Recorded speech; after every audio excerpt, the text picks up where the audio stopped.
ମୁଁ ଆଜି ଶିମ୍ବରେ ଗୋଟେ ନୂଆ ପ୍ରକାର ଚଟପଟା ରେସିପି ବନେଇବି। ମୁଁ ଶିମ୍ବର ରେସିପିକୁ କମ୍ ତେଲରେ ବିନା ମସଲାରେ ବନେଇବି। ଆପଣ ଆକୁ ବହୁତ ସହଜରେ ପ୍ରସ୍ତୁତ କରି ଭାତ, ରୁଟି କି ପରଟା ସହିତ ଖାଇପାରିବେ। ଯଦି ଆପଣ ଶିମ୍ବର ସେ ଗୋଟେ ପ୍ରକାର ତରକାରୀ ଆଉ ଭଜା ଖାଇ ଖାଇ ବୋର୍ ହେଇଗଲେଣି ଆଉ ଶିମ୍ବରେ କିଛି ନୂଆ ଖାଇବା ପାଇଁ ଚାହୁଁଛନ୍ତି, ତାହେଲେ ଏ ରେସିପିକୁ ଶେଷ ପର୍ଯ୍ୟନ୍ତ ଦେଖନ୍ତୁ।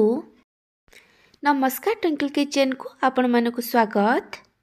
शिम्बर एही रेसिपी पई मेटी किछि शिम्ब नेइछि। शिम्बर क्वांटिटी आपण हिसाब रे कम बेसी करि परिबे। एबे आमे शिम्ब को काटिबा। प्रथमे आमे शिम्बर ऊपर पट मुंड आ तळ पट मुंड को काटिकी बाहर करि दबा। तापरे शिम्बर साइड रे जो सिरा अछि ताकू बाहर करि देबे। तापरे शिम्ब को मुझे मझिरु दिखंड करी काटिकी नहीं जाइछि। शिम्ब को एमती बड़ बड़ खंड करी काटिबे। बेसी छोट छोट खंड करी काटिबा दरकार नहीं।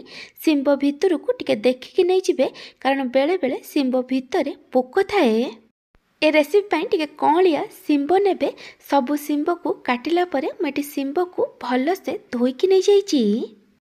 एबे आमे शिम्बरे स्वाद अनुसार लूण पकाइबा। 1/3 टेबुल स्पून हलदी गुंड दे सबको भलसे मिक्स करदबा। आपण एही रेसिपी को कौ जगार देखुचंती कमेंट सेक्शन में जणैबे। मुझे शिम्ब को भलसे मिक्स कर देइछि। मुझे गोटे पैन ने अल्प किछि सोरिष तेल दे गरम होबाक रखिछि। सोरिष तेल जगह आपण रिफाइन ऑयल नहीं पारिबे, किंतु सोरिष तेल रे एही रेसिपी बनैले आर टेस्ट बहुत भलो आसी थाए। आपण एमती फ्लैट पैन कि तावा नेबे। तेल भल भाव गरम हो गला परे मुझे गोटे सुखिला लंका देइछि। आपन को जेतिकी राग दरकार से अनुसार सुखिला लंका नेबे। तापरे मुझे 7 ରୁ 8 पाखुड़ा रसुण देइछि। रसुणर क्वांटिटी टिके अधिक रखिबे। सुखिला लंका ये भलसे भाजी हो जाइछि। एबे मु गोटे गिन्नारे काढ़ी देइछि। एबे आमे रसुण को भलसे लाइट गोल्डन ब्राउन कलर हबा पर्यंत भाजिबा। एटी रसुण भी भलसे भाजी हो गलानी। एबे आमे रसुण को भी गोटे गिन्नारे काढ़ी दबा। एटी तेल गरम अछि। एबे आमे एथिरे शिम्ब को दे दबा।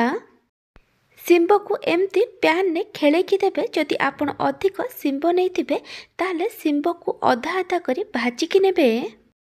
तापरे मु एथिरे गोटे बड़ देसी टमाटो को मझिरु दिखंड करी काटिकी दे दउछि। जदि आपनक पाखरे देसी टमाटो नथिबो ताहले आपण मीडियम साइज रो 2टा टमाटो को मझिरु काटिकी एमती पैन ने दे देबे। तापरे आमे को कवर करी लो फ्लेम रे 4 ରୁ 5 मिनिट पर्यंत कुक करिबा। 4 ରୁ 5 मिनिट पर मुझे घोड़नी काढ़ी देइछि। एबे आमे टमाटो आ शिम्ब को लेउटै दबा।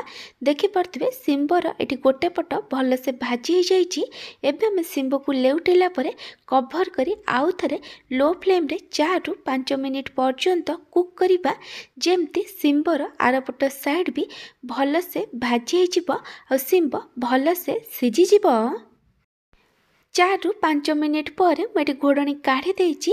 मुझे आपन को देखै दउछि। देखि परथिबे शिम्ब एटी भलसे भाजी हो जाइछि आ शिम्ब भी एटी भलसे सिझी जाइछि। टमाटो भी एटी भलसे सिझी जाइछि। एबे हमें टमाटो आ शिम्ब को गोटे प्लेट रे काढ़ी दबा। मु आपन को गोटे छोट रिक्वेस्ट करुछि, जदि आपन को एही रेसिपी भलो लागिबो तलाकु लाइक करिवे, आपन को सांग मानक सहित शेयर करिवे। जदि एपर्यंत मो चैनल को सब्सक्राइब करि नाहंती तले सब्सक्राइब करबा को जमारे भूलिबेनी। पाखर थिया बेल आइकन ने ऑल नोटिफिकेशन ने क्लिक करिवे। एहा द्वारा मो जो वीडियो आसीबो आपन प्रथमे देखि परिबे। जदि फेसबुक रे देखुचंती तले फॉलो करबा को जमारे भूलिबेनी। टमाटो टिके ठंडा हला परे मु तार ऊपर चोपा को छड़े दउछि। ए बहुत इजीली बाहरी जिवो। मेठी गोटे हुमुदस्ता नैछि। एबे आमे एथिरे भाजिकी रखिथिबा रसुण आ सुखिला लंका को दे दबा। तापरे आमे आकु छेचिकी आर गोटे दरदरा पेस्ट बनै दबा।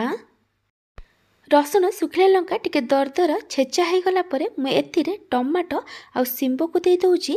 मु एटी छोट हुमुदस्ता नैछि, सेथि पे मु एटी अधा अधा शिम्ब को देकी छेचुछि। जदि आपण गोटे बड़ हुमुदस्ता नेबे एकाथरे सब शिम्ब को दे छेचिबे। अधा शिम्ब टमाटो टिके छेची हो गला परे मेथिरे बाकी शिम्ब को दे दउछि। तापरे मेथिरे गोटे कंचा लंका देइछि। आपन को जेतिकी राग दरकार से अनुसार कंचा लंका नेबे। ମୁଁ ଏଠି ଶିମ୍ବ ଟମାଟୋ ରସୁଣ କଞ୍ଚା ଲଙ୍କା ଆଉ ଶୁଖିଲା ଲଙ୍କାକୁ ଭଲସେ ଛେଚି ଦେଇଛି। ଏବେ ଆମେ ଗୋଟେ ବଡ଼ ବାଉଲରେ କାଢ଼ିଦେବା। ତାପରେ ମୁଁ ଏଥିରେ ଗୋଟେ ବଡ଼ ପିଆଜକୁ ଛୋଟ ଛୋଟ କରି କାଟିକି ପକାଇଛି। ପିଆଜର କ୍ୱାଣ୍ଟିଟି ଆପଣ ଆପଣଙ୍କ ଟେଷ୍ଟ ହିସାବରେ କମ୍ ବେଶୀ କରିପାରିବେ। ଏବେ ମୁଁ ଏଥିରେ ସ୍ୱାଦ ଅନୁସାରେ ଲୁଣ ପକାଉଛି। ଆପଣ ଦେଖିକି ଲୁଣ ପକାଇବେ, କାରଣ ଆମେ ଶିମ୍ବରେ ଲୁଣ ପକାଇଥିଲେ। ଏବେ ଆମେ ସବୁକୁ ଭଲସେ ମିକ୍ସ କରିଦେବା। ଆପଣ ଚାହିଁଲେ ଏଥିରେ ଗୋଟେ ଛୋଟ ଚାମଚ ସୋରିଷ ତେଲ ଆଉ କିଛି କାଟିକି ଧନିଆ ପତ୍ର ପକାଇ ପାରିବେ। ଶିମ୍ବ ଭର୍ତ୍ତା ବା ଶିମ୍ବ ଛେଚା ଏଠି ରେଡ଼ି ହୋଇଯାଇଛି। ଯଦି ଆପଣଙ୍କୁ ଶିମ୍ବର ଏହି ରେସିପି ଭଲ ଲାଗିଥିବ ତାହେଲେ ଲାଇକ୍ କରିବେ, ଆପଣଙ୍କ ସାଙ୍ଗମାନଙ୍କ ସହିତ ସେୟାର କରିବେ।